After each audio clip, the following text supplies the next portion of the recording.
So eto nga mga tol 'no, umaatake ang China ng palihim. Hindi natin alam kung eto ay pinopondohan ng kanilang gobyerno, pero eto nga napag-alaman mga tol na itong mga Chinese hackers na 'to ay nakabase sa China doon sa kumpanya na may pagmamay-ari ng Chinese government mga tol. So eto, website ng PCG o Philippine Coast Guard mga tol ay tinangka daw pasukin ng mga hackers na naka-base sa China. Yan ang ating aalamin mga tol, 'di ba?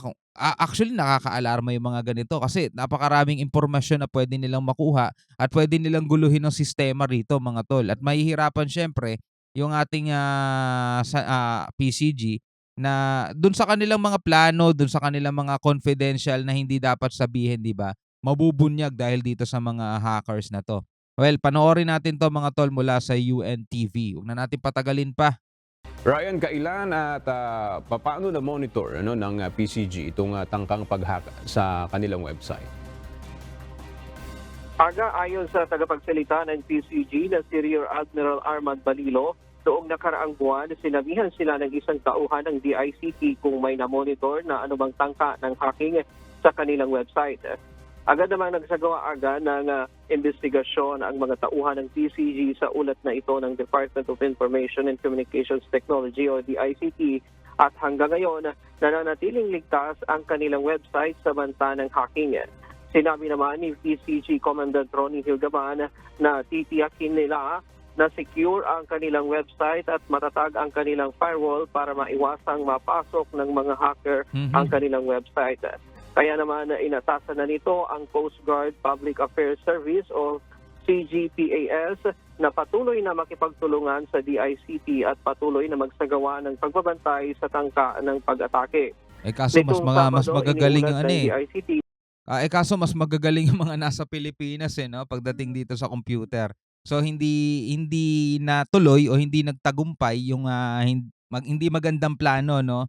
Kasi yung may mga website tayo mga tol, iba yung naka-public siguro at iba iba yung mga information siyempre yung mga administrator niyan, yung mga, nagpapagana nitong mga website natin mga tol 'no. Malalim ang paghuhukay diyan mga tol para mapuntahan pa nila yung iba't ibang website ng gobyerno at hindi natin alam kung ano yung mga pinaplano nila't binabalak nilang tignan diyan mga tol. Pero yun nga nakita ng DICT o ng Department of Information and Communications Technology na may mga hacker nga 'no na nakabase sa China. Nalaman nila 'yan na nagtatangka umanong pasukin ang, mga website ng gobyerno. Isa na dun mga tol yung website ni, PBBM mga tol. So sa mga ganitong paraan 'no, hindi man sila sa pisikal o sa puwersa umaatake, ay umaatake naman sila sa cyber world 'no, which is napakalaking bagay na ngayon sa panahon natin ngayon. Dahil maraming mga information ang mga nakalagay diyan na hindi hindi dapat malaman ng publiko, 'di ba? Lalong hindi dapat nila malaman. Lalong-lalo na sila ay may malaking interes dito sa ating nasasakupan mga tol, 'di ba? Na matagumpay nilang nadepensahan ang tangka ng hacking sa website ng Overseas Workers Welfare Administration o Balikan atake natin ng onti. sa DICT at patuloy na magsagawa ng pagbabantay sa tangka ng pag-atake. Nitong Sabado, iniulat ng DICT na matagumpay nilang nadepensahan ang tangka ng hacking sa website ng Overseas Workers Welfare Administration o OWA, Mhm. maging ang mga website at email address ng gobyerno na nasa isang cloud service provider at tinangkading i-hack ng mga tinatawag na advanced persistent threat actors gaya ng coastguard.com.ph, bongbongmarcos.com, website ng DICT, DOJ at iba pa. Yan muna ang latest mula dito sa Maynila. Balik sa'yo, Aga. So yun nga 'no, kailangan talaga magbantay mga tol. Yung eto lalo na 'tong ahensya ng gobyerno na 'to na talagang sila yung nakakaalam sa mga ganyang mga bagay, DICT 'no. So congrats naman sa kanila at matagumpay nilang nadepensahan yung mga mahahalagang website dito. Yan nabanggit dito OWA, PCG, bongbongmarcos.com, 'di ba? Yan yung mga website na pinupuntahan nila mga tol. 'Di natin alam kung ano yung mga pinaplano nila. Pero once kasi na pinakialaman mo ang website ng iba o tina-try mong i-hack, alam na nating hindi maganda ang layunin mo lalo na China. Tapos meron tayong, sigalot dito 'di ba sa West Philippine Sea mga tol. Pero eto sa ibang balita naman, usapang pulitika tayo mga tol. Ex-President 'no, Duterte at, dating Speaker Alvarez planong sampahan ng sedition raps dahil sa panukalang ihiwalay ang Mindanao. Ako po, kasi naman ewan ko bakit ngayon pa nila pinag-iisipan 'tong mga ganitong bagay. Unang-una hindi makakatulong 'to sa Pilipinas tapos magkakaroon pa talaga ng pagkakahati. So ano na mga tatawagin sa kanila, maharlika 'no? Malamang yun talaga ipu-push nila. So tuloy natin mga tol, panoorin natin 'to. Labag sa 1987 Constitution ang nukalang ihiwalay ang Mindanao sa Pilipinas. Kaya babalanin ng Camiguin Governor Xavier Romualdo at ama nitong si Representative Jerdin Romualdo, posibleng mapanagot sa batas bunsod ng sedisyon na dating Pangulong Rodrigo Duterte at Davao del Norte 1st District Representative Pantaleon Alvarez. Panukala ng dating Presidenteng Duterte na ihiwalay na sa Pilipinas at gawing independent ang Mindanao. Giit nito dahil ito sa hindi pag-unlad ng Mindanao region sa matagal na panahon sa ilalim ng maraming pangulo. Samantalang si Congressman Alvarez na dating House Speaker ang unang nagtulak Naging pangulo din naman siya.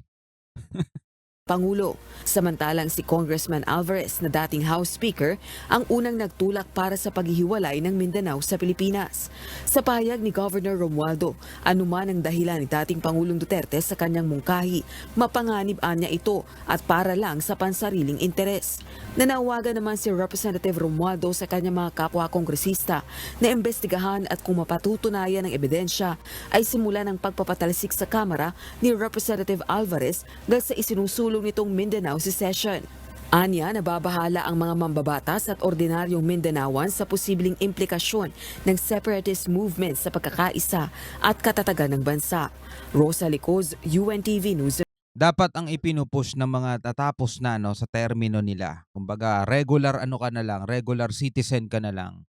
At ipinupush ng ating mga nakaupo pa sa posisyon mga tol ay magkaisa mga Pilipino, 'di ba? Huwag na magkaroon ng pag-aaway-away, huwag na magkaroon ng mga kaguluhan. Dapat tayo ay nagkakaisa dahil napakarami nating problema na kailangan solusyonan.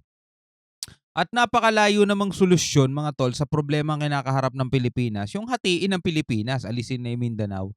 Hindi natin nakikitang solusyon yan mga tol. Kahit naman ikaw may isipin mo paano mo mapapataas ang sahod ng mga Pilipino.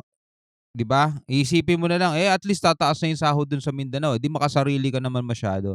'Di ba ang kailangan natin mga tol, pag-isipan talaga ng gobyerno natin kung paano masusolusyunan yung napakaraming problema rito. Paano mo mapapababa presyo ng bigas?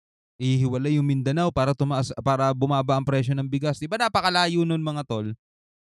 Paano mo papoprotektahan yung ating exclusive economic zone na inaagaw ng China?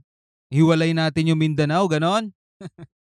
Well, ikaw bilang isang Pilipino, ano masasabi mo diyan mga tol? Pwede ka magkomento, pwede ka magbigay ng iyong saloobin at iyong palapalagay iyong opinion about sa mga bagay na 'to, no. So, si dating Pangulong Duterte daw at dating Speaker Alvarez ay nahaharap o posibleng mapanagot dahil sa sedisyon o dahil sa kanilang mga itinutulak mga tol na kung titingnan mo kasi hindi naman talaga makakatulong mga tol sa ating bansa, no?